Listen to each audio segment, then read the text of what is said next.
Luhut Binsar Panjaitan. Biasanya saya berlangganan majalah itu dari zaman mahasiswa, karena saya sekolah pertama Fakultas Teknik, sekolah kedua Fakultas Hubungan Internasional, lalu banyak sekolah lagi itu. Terakhir sekolah filsafat. Di majalah itu Pak Luhut Binsar Panjaitan menulis satu artikel yang sangat kontroversial. Dia bilang begini, EV Amerika, apa namanya, electronic vehicle, mobil listrik hanya akan tergantung pada nikel Indonesia. Kami Indonesia menyodorkan kerjasama soal nikel, tergantung pada Amerika. Kalau Anda, sekarang saya tafsirkan sedikit mengancam artikel itu. Kalau Anda tidak mau, konsekuensinya Anda tanggung. Intinya begitu artikel itu. Mungkin 3-4 halaman. Agak aneh buat saya. Karena foreign affairs itu adalah memuat hasil kajian akademik. Sementara Pak Luhut Binsar Panjaitan bukan rektor Unwira. Bukan seorang akademisi, tapi seorang politisi itu. Jadi pertanyaan pertama, bagaimana mungkin artikel itu tiba di foreign policy, dan pasti akan dibaca oleh Joe Biden di dalam asumsi beliau, atau akan dibaca oleh investor-investor yang sedang melakukan riset tentang energi terbarukan, energi alternatif. Jadi bayangkan Indonesia frustrasi sehingga mesti menulis paper itu. Mungkin Pak Jokowi udah kesel karena ditipu terus oleh Elon Musk, terakhir ditipu oleh Apple, maka dia ancam Amerika dengan pikiran yang seolah-olah akademis karena ditulis di jurnal akademis, padahal itu adalah proposal politik, juntoh proposal bisnis. Jadi Anda bayangkan bagaimana proyek energi Indonesia itu bahkan diupayakan untuk dipamerkan, dijual murah dengan artikel semacam. Mungkin itu artikel sponsor aja, saya nggak tahu. Mungkin ada orang yang buatin itu, atau redaksi menganggap ya muat aja lah, buat sekaligus nunjukin bahwa ini kebodohan Indonesia begitu tuh.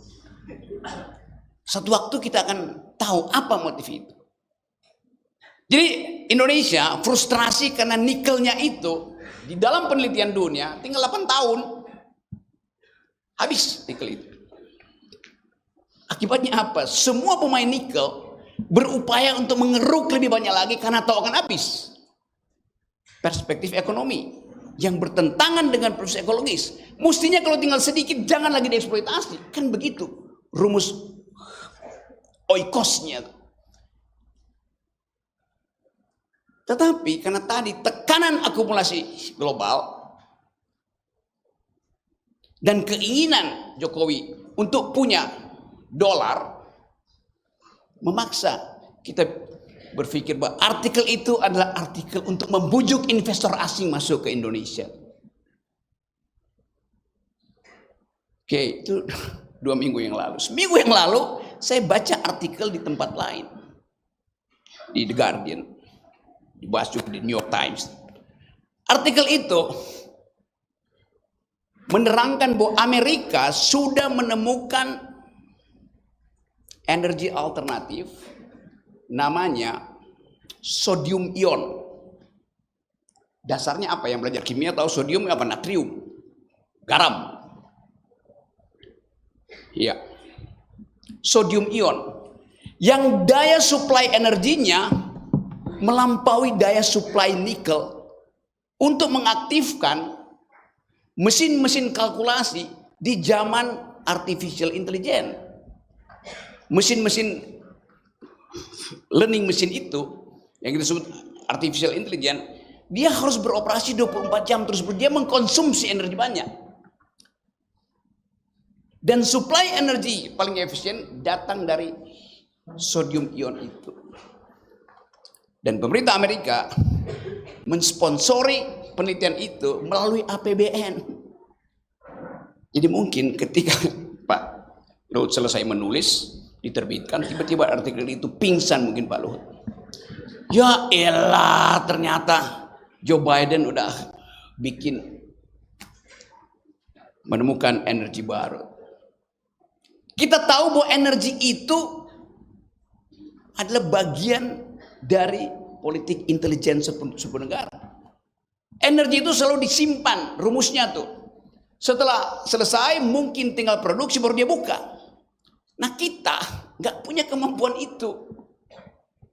Nikel kita dengan mudah, dia itu cuma bagian itu hilirisasi selesai dibikin apa namanya smelter habis sudah. Jadi terlihat bahwa persiapan politik ekologi kita dibatalkan hanya karena kecerdasan kita untuk membaca potensi negara lain melakukan riset tidak kita miliki. Sementara orang kayak Elon Musk pasti dia punya intel ekonomi di sini untuk melihat apa yang dilakukan Indonesia. Jadi nggak ada gunanya diplomasi kalau tidak ada kemampuan intelektual origin kita untuk menghidupkan riset. Dan sekarang riset itu ditagih oleh seluruh dunia. Risetnya harus mampu untuk mempertahankan the very idea of sustainable development. Itu dasarnya. Saya balik pada soal nikel tadi. Apakah nikel merupakan energi yang sustainable? 8 tahun habis.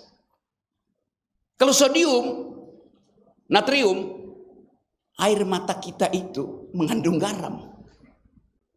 Jadi kalau para pria di sini habis diputusin oleh pacarnya, dia menangis, tangisan dia teteskan ke HP-nya hidup. Karena listriknya dapat langsung dari air matanya yang mengandung sodium. Jadi perbanyak tangisan supaya HP-mu tidak lowbat. Jadi kita masuk di dalam satu cara berpikir yang radikal. Bagi mahasiswa, bagi researcher, dosen, do think the unthinkable. Itu prinsipnya. Berpikirlah yang tidak dipikirkan orang.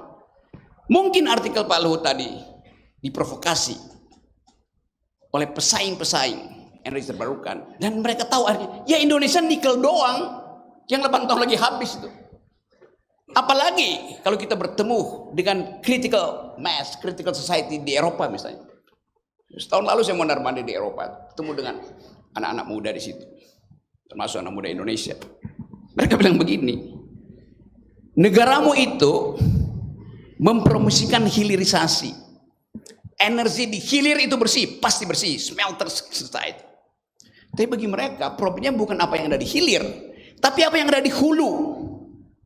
Di hulu itu dia tidak persoalkan sumber yang menyebabkan dia bersih. Yang dipersoalkan adalah cara memperoleh lisensi untuk mengolah nikel ekstraktif komoditi di hulu. Mereka temukan nikel yang disebut bersih itu di hulu itu cuma dikuasai oleh 4 oligark. Artinya tidak ada kompetisi, artinya tidak demokratis di peroleh itu, artinya kotor secara politik. Bagi anak muda di Eropa itu dia nggak peduli. Anda klaim dia bersih, tapi dia mau periksa proses memperoleh energi bersih itu bersih apa tidak secara politik. Kalau di hulu cuma dikuasai 3-4 orang, dia bisa kendalikan itu tanpa hak publik untuk menentukan bermanfaat nggak eksploitasi di hulu itu. Itu yang kita sebut sebagai the political economy of energy policies. Jadi